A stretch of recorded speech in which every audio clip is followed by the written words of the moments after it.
Welcome to Hood Champion Boxing and Sports. In boxing, you find a way to win, or you find a way to lose. The question is, right? Because we need to have a conversation. Try to keep this brief. When you think of Bomack and him as a trainer, it doesn't seem like he really has anything going on outside of boxing. The man seems to be 100% dedicated to developing youth, amateur, semi-pro, and professional athletes. But some of these athletes that he is training, you just never know who and what they're involved with.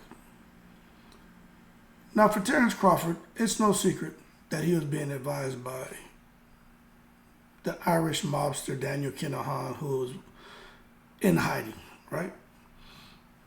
There's no proof that Terence Crawford still has any dealings with Daniel Kinahan. There's some things that make you wonder if there may be communication still with people who may have been in that circle, but not necessarily Crawford directly to Kinahan. But nonetheless, when there was a rapport established with quote-unquote bad people, you just don't know what the fallout could be as a result of that. Then Chris Eubank Jr., on the other hand, is someone, never heard of any rumors of him being attached to Daniel Kinahan, but we know Chris Eubank Jr. loves to gamble, loves to play poker. My understanding is he wins more than he loses. So when you think about gambling, and then you think about someone who was known for being corrupt and fixing fights and using intimidation and other means to make sure the outcome of a fight goes a direction they want,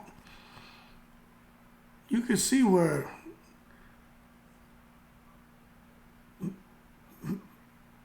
the questions would surface about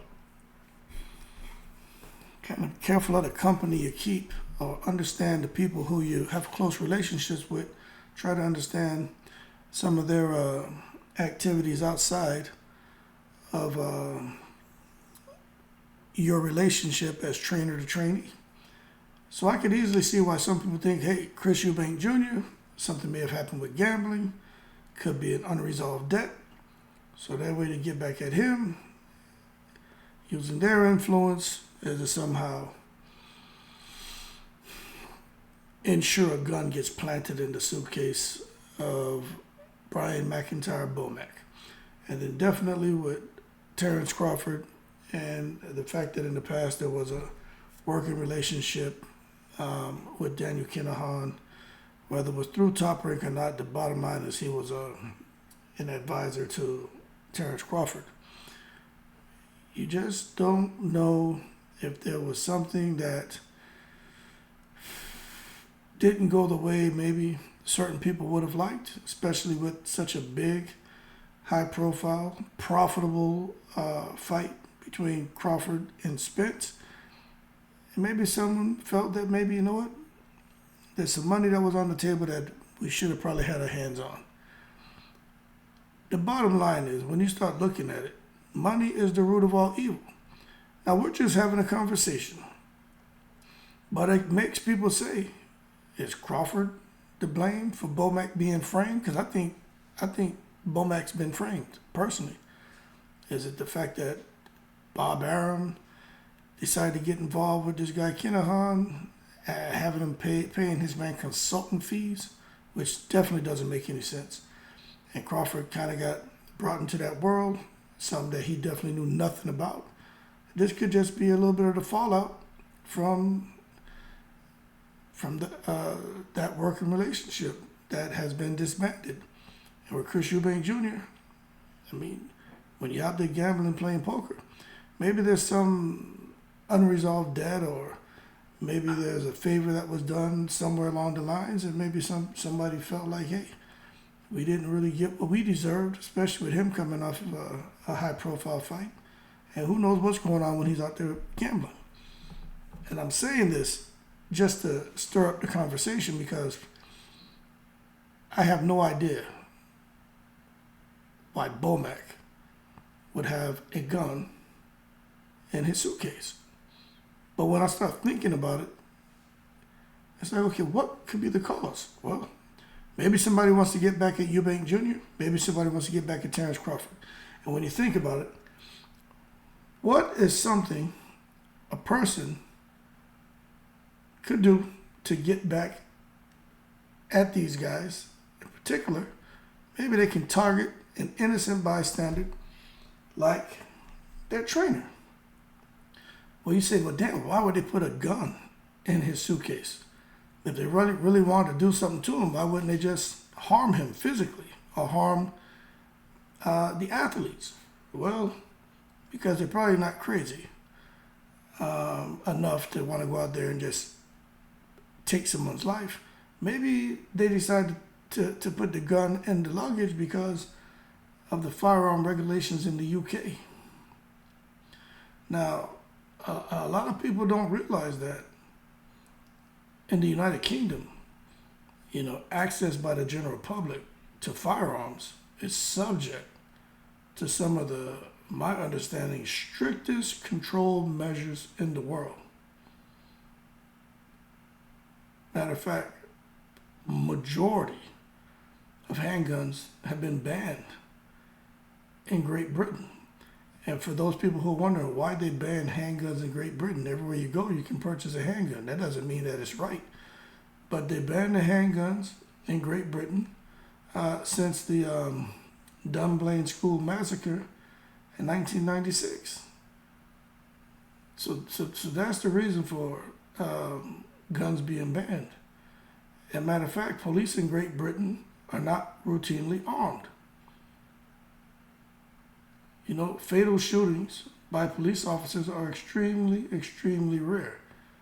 Matter of fact, there were 3 fatal police shootings in England and Wales from 2000 to 2011, just to give you an idea.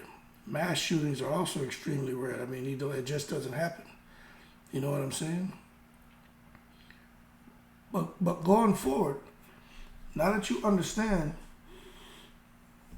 why these firearms have been banned, they don't want to have to deal with another massacre. And I'll be honest with you, I think we should have an act like that passed here in the United States. But as far as different things that are prohibited out there, I mean, as far as firearms, I mean, there are a few, like fully automatic or burst fire weapons, which may include some air guns, semi-automatic or pump action rifles that fire center fire ammunition. It's another one. So rockets, motors, air guns, any weapon of whatever description, design, or adapted for the discharge of just about anything, right? So when you have that understanding, right, you can now see why a person would want to go the route of, let's just put a firearm in his suitcase. Because they knew right off the rip, a minimum 5-year jail sentence. And my understanding, based on some feedback I received, it's an additional year per round of ammunition. So I don't know how many rounds of ammunition he had or what was put in his bag. But if there were 10 rounds, it's 10 years. Plus the 5. If there were 20 rounds, it's 20 years. Plus the 5 for the gun. So y'all need to understand, this is crazy. And as far as Chris Eubank Sr., the honorary sheriff, deputy, constable, bailiff, whatever he is, Chris Eubank Sr. can't help anybody, man. You know what I'm saying? He has no influence at all, is my understanding. So people saying Bomack doesn't have to worry. They got Chris Eubank Sr. who can help get him out of this situation. Let me tell you something. This is going to require some high caliber lawyers, very, what was I about to say? someone is a very competent legal team to help him. And I'm going to tell you right now, I said in another video, I said it again, I'm concerned about his health. I personally think if Bomack, if he requires a CPAP machine or any medication and they take too long to get him what he needs, I mean, Bomack could die in that jail. I mean, I'm just being honest with you, he's a big boy. And I'm not saying this to be funny, I'm saying it because you just don't know, man. Prison cells aren't the most sanitary. There's a lot of germs in there, a lot of different things going on. And to know that Bomack is in there in those conditions, and the fact that I'm going to assume he has health issues because he don't walk around at his height, which is not the tallest, but with that kind of weight on you, and don't have some kind of health issues. I just hope they can sort this out sooner than later. Because I'm telling you people, it doesn't make sense at all for Bomack to want to try to bring a prohibited firearm in his suitcase through the airport. Any airport, but especially from the UK back to the United States. Do y'all understand that? Let me tell you something. Almost everyone who's traveled, even like car keys get detected. You know what I'm saying? You know a gun's gonna get detected. In my understanding is the gun was wrapped in a towel. It wasn't like they tried to wrap Vaseline on it and wrap it in plastic, then Vaseline and plastic again, and peanut butter and wrap it in plastic. Like, they weren't trying to smuggle it in. It's just like someone slipped it in his bag and with the ammunition.